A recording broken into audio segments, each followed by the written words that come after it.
Man, it's good to be home. I'm so glad I got us back. You got us back. I had to strike the deal with the AI. Yeah, but it was my idea. Whatever, you were taped to a chair. I wanted it to be believable. You are unbelievable. That's what you are. Guys. Jeremy, what have I told you about interrupting me when I'm proving Mitch is wrong? I know, but something's going on with Lucas. You're not supposed to be out of timeout. You're supposed to be on the moon. Oh, great. Lucas isn't rendered. And the AI must have reset him when she reset the universe. Just fantastic. Of course she did. Because this is Nerdcast. To the Batmobile. Let's go.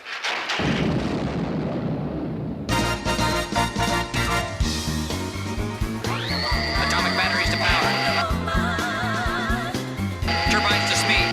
Roger. Ready to move out. You're still supposed to be on the moon, Jeremy. I could To fend the off moon, Lucas Alice! if I had superpowers. Just run! I got him! I know you're not supposed to be here. Mom said you can't be here right now. Well, we're trying to keep Lucas from killing Jeremy. This is News and Views. Jeremy, Just a it's little help! Time to go. Time to go, Jeremy. Let's go. Come on. Come on.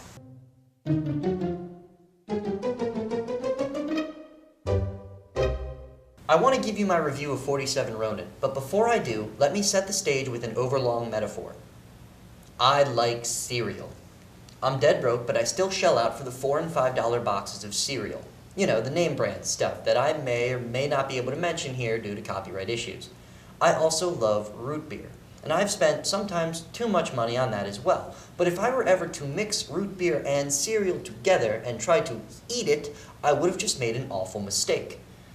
That is what 47 Ronin is like. It is an awful mistake made out of things I really love.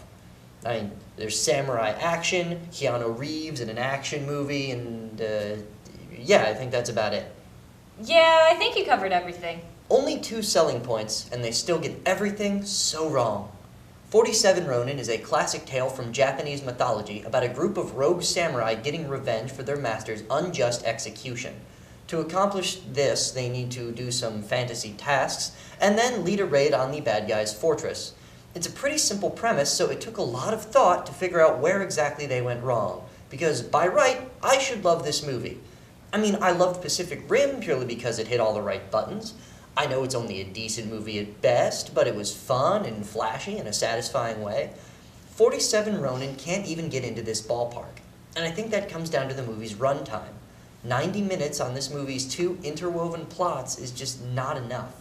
Instead, the movie blazes through all of the details that normally make an audience care about characters, creating a story that's cohesive but empty. This movie's got no heart, like it's part of the ship, part of the crew. Which reminds me, that dude with the tattoos? Yeah, he's got like what, 1 line? The short runtime also makes the movie predictable. Believe me when I tell you that you've seen this movie before 1,000 times in 1,000 ways. From the special chosen one hero to the swords that can cut through anything. Only this time, there's none of that pesky suspense that makes you think the heroes might fail. You may as well sit in the theater and yell, "Called it." Keanu Reeves acts like a wooden puppet. Called it.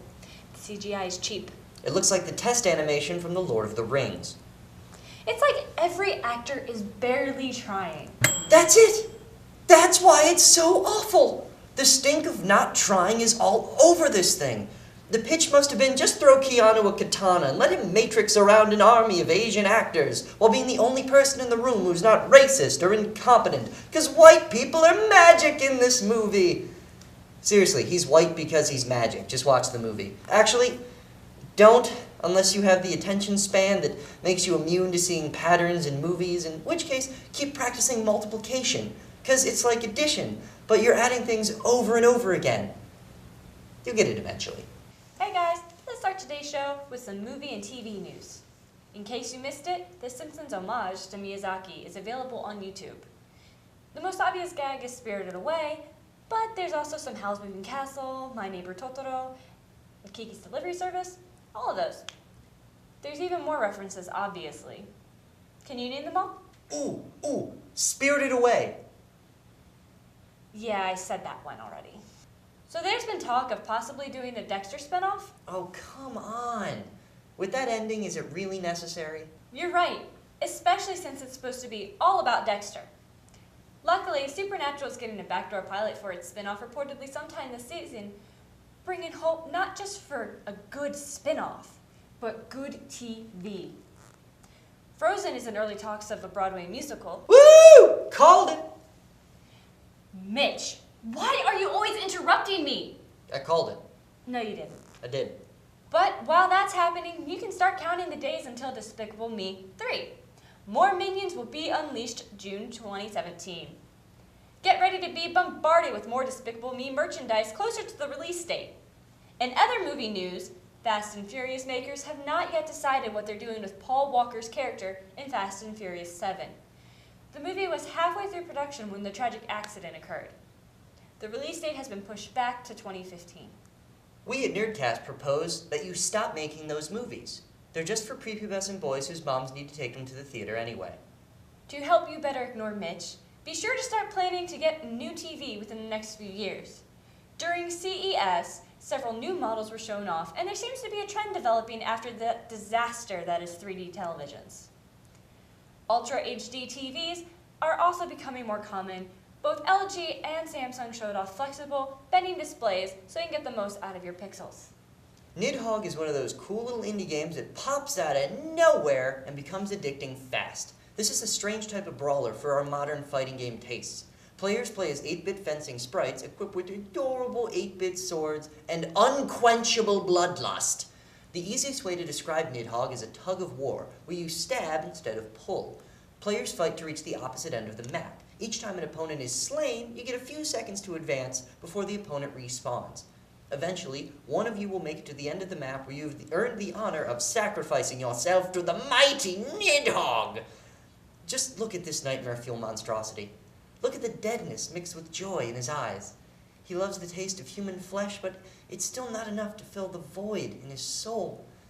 He's just like us. Or at least like Lucas. Nidhogg's biggest draw is the lightning-paced combat.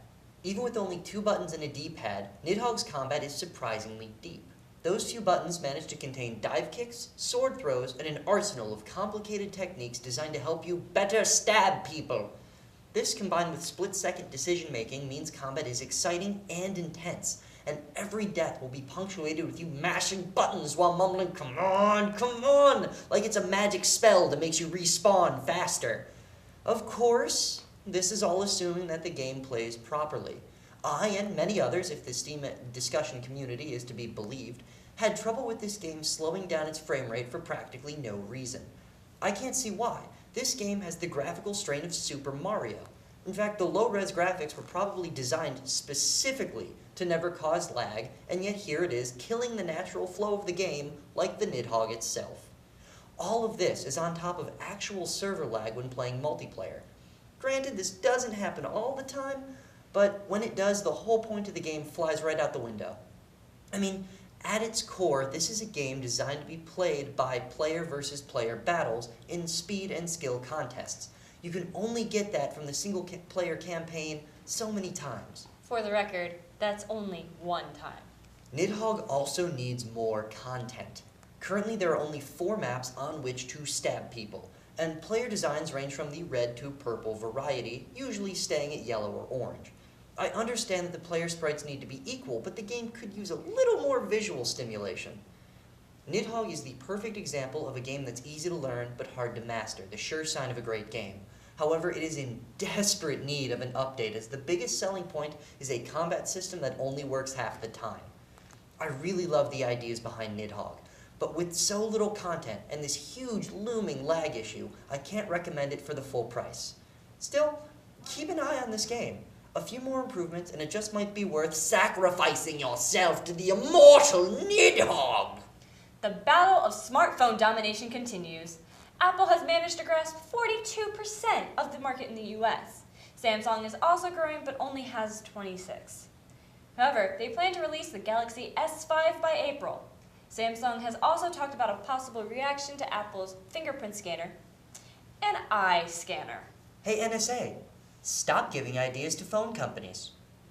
Yeah, I don't think I'd use that feature.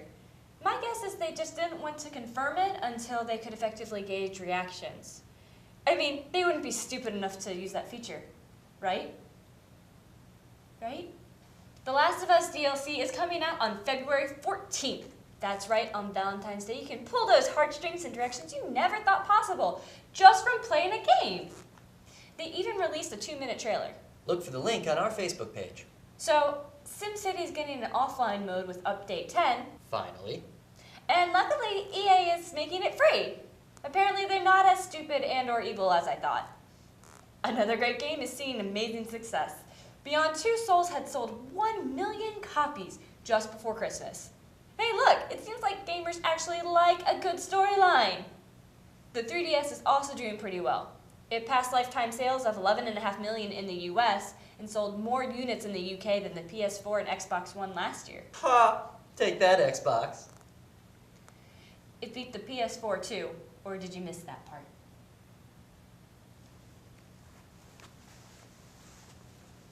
Developer Playdeck and Yasumi Matsuno from Final Fantasy Tactics launched a Kickstarter for a new RPG.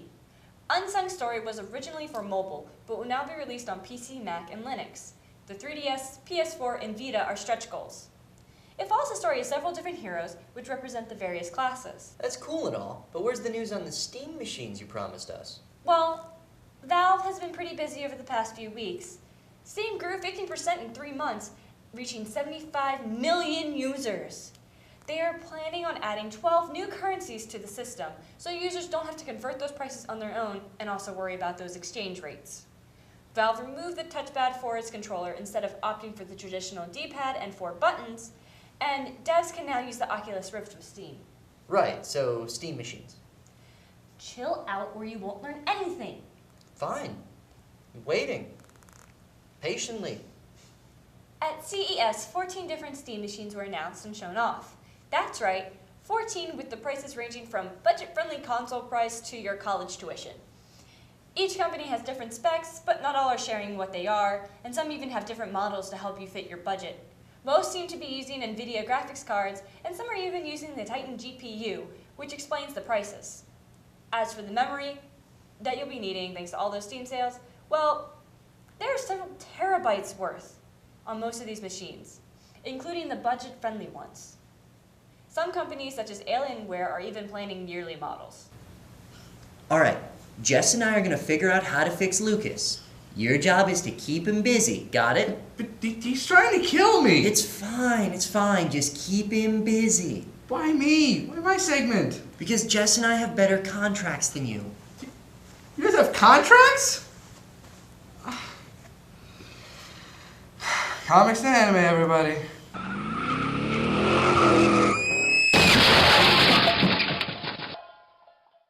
Why are you still behind me? For one simple reason, Jeremy. Because today, we combine forces and we review comics and anime at the same time. I'll tell you what, you go ahead and get us started off, tell us what's going on in the world of comics, and I'm going to stand behind you menacingly and read this new issue of Hawkeye. Yeah, I'll do that. Don't worry, I've got your back. That's what I'm afraid of. After Forever Evil, the DC Universe is about to become a very interesting place. We don't have the full April solicits yet, but there's already been a slew of interesting announcements, especially involving the fallout of said Forever Evil. Arkham War is getting a sort of epilogue one-shot with the same creative team, Forever Evil Aftermath, Batman vs. Bane. And as we've said before, Justice League of America is going to be ending, but instead of being replaced with Justice League Canada, the still basically Canadian-based team will be known as Justice League United, with some new Canadian hero we don't know about yet, alongside Animal Man, Martian Manhunter, Green Arrow, Stargirl, Adam Strange, and Hawkman. With Jeff Lemire at the helm, this might be the best Justice League ever. Although I know somebody who would debate this, because the main Justice League team is about to get a shocking new member or two. Confirmed to join the roster as of number 30 is the biggest villain who thinks he's a hero, Lex Luthor. And the cover also suggests Captain Cold will be joining with him. Based on where Forever Evil is now, this kind of makes sense and should be a really interesting story. In less Forever Evil related news, it appears that all the voids opened by the cancellations might finally be getting filled. After at least one more cancellation of Teen Titans. A bit surprising considering how major the team is a little less surprising considering how mediocre it's been in the New 52. But we got a Sinestro solo series by Deadpool miniseries writer Cullen Bunn and frequently Green Lantern artist Dale Eaglesham, and a Secret Origins series with the rotating creative team every issue. It seems like the fact that the solicits are so shrouded implies more launches, but in terms of news, there's still Kyle Higgins leaving Nightwing in April with the replacement yet to be announced, while the Flash's new creative team has been announced to be Robert Venditti, Van Jensen, and Brett Booth. One of their first acts will be to finally introduce Wally West into the New 52 with The Flash Annual number 3. He looks very blue for some reason. And on the subject of annuals, the awkward cliffhanger from J.H. Williams' final Batwoman issue will be resolved in April with a Batwoman Annual number 1. No word on whether Williams is actually going to be the one to finish his own story, but whatever. Whether it's because their full solicits are out or not, Marvel's current level of April news is even bigger than DC's, starting with the big bombshell, Peter Parker's returning for Amazing Spider-Man number 1. Wow, just in time for the new movie. What are the odds? I know, right? Anyways, it's happening, and Superior Spider-Man is ending, but it's said that there's still some kind of twist to it. I'm kind of hoping Doc Ock Spidey gets to stay around alongside Peter. Supporting it is the fact that despite the end of Superior Spider-Man team-up and Superior Foes of Spider-Man don't seem to be going anywhere, which is extremely relieving, but a bit surprising because we're still seeing a slew of new series in April. There's Iron Fist, The Living Weapon, a new Elektra series by the Batwoman co-writer Hayden Blackman. Legendary X-Men writer Chris Claremont is returning to pen a Nightcrawler ongoing series now that he's back to life, plus the 5th Cullen Bunn Deadpool miniseries, Deadpool vs. Carnage. And X-Statix creator Peter Milligan is returning to one of the characters he created for that series with the all-new Dupe, 5-issue miniseries. And April will mark the beginning of a new Marvel event, Original Sin, beginning with the death of the Watcher. There's also going to be a What If Age of Ultron miniseries. Each issue will be its own story, exploring what the present would be like depending on which single Avenger Wolverine would have killed when he went back in time during the original event, including Wasp, Iron Man, Thor, and Captain America. And it's official. Cataclysm is not the ultimate end of the Ultimate Universe. The line is relaunching in April with Miles Morales' Ultimate Spider-Man, keeping its creative team. Drastic changes to the other two titles, though. All new Ultimates will focus on a new era of heroes of the Ultimate Universe. Miles Morales, Bombshell, Black Widow, formerly known as Spider-Woman, Kitty Pryde, and the duo Cloak and Dagger. And Ultimate FF will see Joshua Helfiaka bring the Future Foundation into the Ultimate Universe, with Susan Storm, Tony Stark, Machine Man, and Sam Wilson. Finally, Deadpool's getting hitched. A super special length Deadpool number 27 will see the Merc with a Mouth settle down with somebody who's apparently going to be introduced in the Deadpool the Gauntlet miniseries that began this week. First issue's free, everyone, go get it. There's a massive poster that showcases the story, covering the bride-to-be's face, but based on who else is in the audience, we know it's not some expected choices like Domino, Lady Deadpool, Squirrel Girl, or Cable. Could Deadpool finally be uniting with his long-forbidden love, Death? We'll find out. And that's it for... Wait a minute, Lucas, you didn't do any anime stuff. Or did I? No, you didn't. Oh, well, I'll catch up next time on that. Fair enough. Guys! To the moon, Jeremy!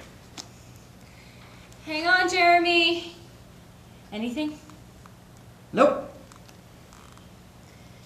You're supposed to be in timeout. Help me or give me superpowers or something. Just a little while longer. We're looking in the index. Any ideas? Let's do good, bad, random.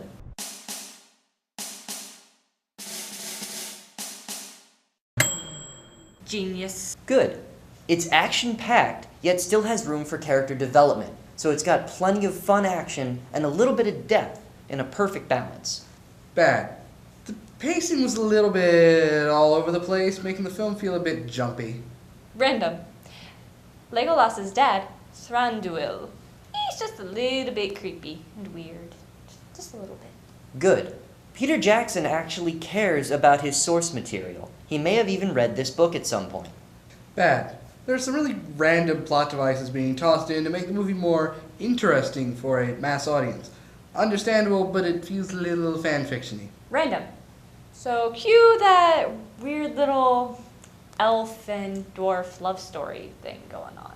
Yeah, that happened. Good. The fully realized Smaug is the best part of this movie. The CGI is amazing, and Benedict Cumberbatch's voice acting absolutely nails it. Bad? You have to wait a year for the next one. Random. Legolas has a girlfriend?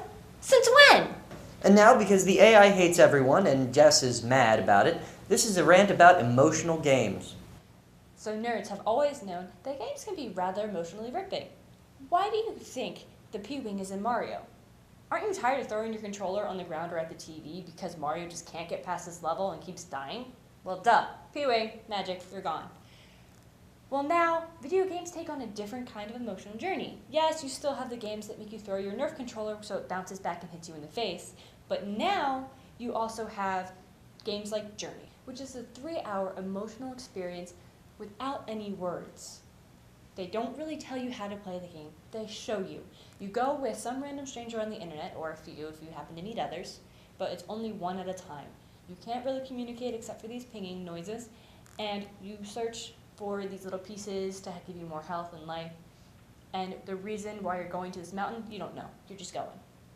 And it's this great scenery, this great just images, you see a story, and after 3 hours of me playing this, I cheered. Like, I can't believe a game with no words managed to give me that kind of emotional depth in a game. Now you have games like The Last of Us, and after finishing that game, I'm still having trouble playing any other game that has any kind of emotional depth. I'm stuck playing Kitty Mario and Kitty Zeldas because every time I try to play Fallout, Uncharted, Catherine, I can't even play these games skipping cutscenes because I remember what they did. The Last of Us just did it harder. You find yourself striving and vying for the NPCs that you know won't make it. You're hoping for a change. You're hoping there's a different outcome. But even so, you know there's not, and you keep playing it because there's still that hope that drives you forward. Today, games are an art form, and they give you the same amount of emotional depth as a movie. Actually, I think they give you more. Please tell me you guys know how to fix Lucas. Nope. What? What were you doing the whole time when I was distracting him? The show, weren't you participating? Yeah, but what? Okay, can you fix it next time? Nope. What? Why not? We have a show next week. Duh! Alright, Jess and I are going to figure out how to fix Lucas. Your job is to keep him busy. Got it? He's trying to kill me. So? It's fine. It's fine. You'll do fine. That's not the line. Random. Legacy. Hey, buddy.